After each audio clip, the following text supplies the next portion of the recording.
MP আজিম হত্যাকাণ্ড, স্বর্ণ ও চোরাচালান মাফিয়াদের বাঁচানোর চেষ্টা। এখন পর্যন্ত এমপি আনোয়ারুল আজিম আনারের লাশ শনাক্ত করার কোনো উদ্যোগই নেওয়া হয়নি, অথচ প্রতিদিনই মিডিয়ায় এই হত্যাকাণ্ড নিয়ে পুলিশ কর্মকর্তারা নানা ধরনের বক্তব্য দিয়ে যাচ্ছেন। কয়েকজন আসামি ইতোমধ্যে আদালতে হত্যাকাণ্ডে নিজেদের সম্পৃক্ত করে স্বীকারোক্তিমূলক জবানবন্দিও দিয়েছেন। কলকাতার ওই ফ্ল্যাটের সেপটিক ট্যাঙ্ক থেকে উদ্ধার হওয়া মাংসের টুকরো বা খাল থেকে উদ্ধার করা হাড়ের এখনও ফরেনসিক পরীক্ষা করা হয়নি। প্রাথমিক পরীক্ষায় ওই হাড় ও মাংস মানুষের বলে নিশ্চিত হওয়া গেলেও সেটি কার তা এখনও নিশ্চিত নয়। আনারের মেয়ে ডরিনের ভারতের ভিসা হলেও ডিএনএ টেস্টের জন্য তাকে ভারতে নেওয়ার উদ্যোগও নেওয়া হয়নি। ফলে এ হত্যাকাণ্ড নিয়ে যে তদন্ত হচ্ছে সেটা নিয়ে প্রশ্নের তৈরি হয়েছে। ফরেনসিক বিশেষজ্ঞরা বলছেন, লাশ শনাক্ত হওয়ার আগ পর্যন্ত এসব তদন্ত কোনো কাজেই আসবে না। সর্বপ্রথম প্রয়োজন ছিল লাশ শনাক্ত করার। যে ফ্ল্যাটে আনারকে হত্যা করা হয়েছে ওই ফ্ল্যাটটি আগেই ফরেনসিক পরীক্ষা করার প্রয়োজন ছিল, কারণ ওই ফ্ল্যাটের মধ্যে খুনিরা অবশ্যই কোনো না কোনো আলামত রেখে গেছে। এমনকি যে বালিশ চাপা দিয়ে আনারকে শ্বাসরোধ করা হয়েছে সেটিও আলামত হিসেবে রাখার প্রয়োজন ছিল। এশিয়া মহাদেশের প্রখ্যাত ফরেনসিক বিশেষজ্ঞ অধ্যাপক ডাক্তার মোজাহিরুল হক গণমাধ্যমকে বলেন, এই হত্যাকাণ্ডের খবর জানার পর প্রথম কাজ ছিল রুমটিকে ফরেনসিকের মধ্যে নিয়ে নেওয়া, ওই রুমের প্রতিটি কোনায় কোনায় পরীক্ষা করা।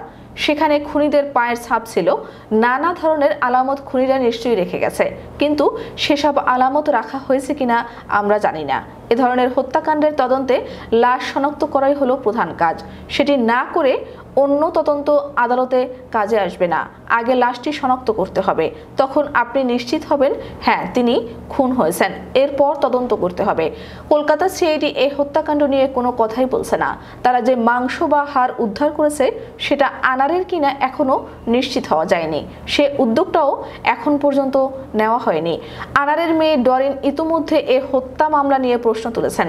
সঠিক পথে এগোচ্ছে কিনা সেটাও তার প্রশ্ন।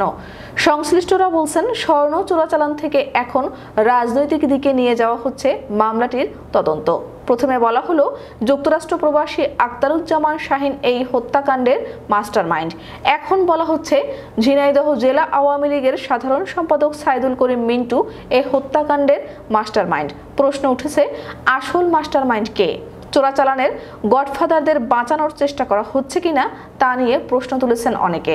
ডিবির একজন কর্মকর্তা জানান, দক্ষিণাঞ্চলের এখন উঠতি রাজনীতিবিদ যিনি এবারের নির্বাচনে এমপি হয়েছেন, তার সঙ্গে সাইদুল করিম মিন্টুর ঘনিষ্ঠতা ছিল।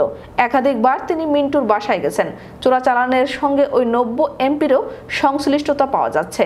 এগুলোও তদন্ত আসছে। ফরেনসিক বিশেষজ্ঞরা বলছেন, সঠিকভাবে ফরেনসিকের জিনিস সংরক্ষণ করা গেলে দীর্ঘদিন পরও লাশ শনাক্ত করা সম্ভব। একটি চুল দিয়েও সেটা সম্ভব, হাড় দিয়েও সম্ভব। তবে মাংস বেশি দিন থাকলে নষ্ট হয়ে যায়। আনারের মেয়েকে কলকাতায় নেওয়া হচ্ছে না ডিএনএ টেস্টের জন্য। আনারের নির্বাচনী এলাকার লোকজনও বলছে এর পেছনে যারা জড়িত তারা অত্যন্ত প্রভাবশালী। ফলে কোনোদিনও এর বিচার হবে কিনা তা নিয়ে সন্দিহান তারা। ফলে যত দিন যাচ্ছে তদন্ত প্রক্রিয়া ততই প্রশ্নবিদ্ধ হচ্ছে।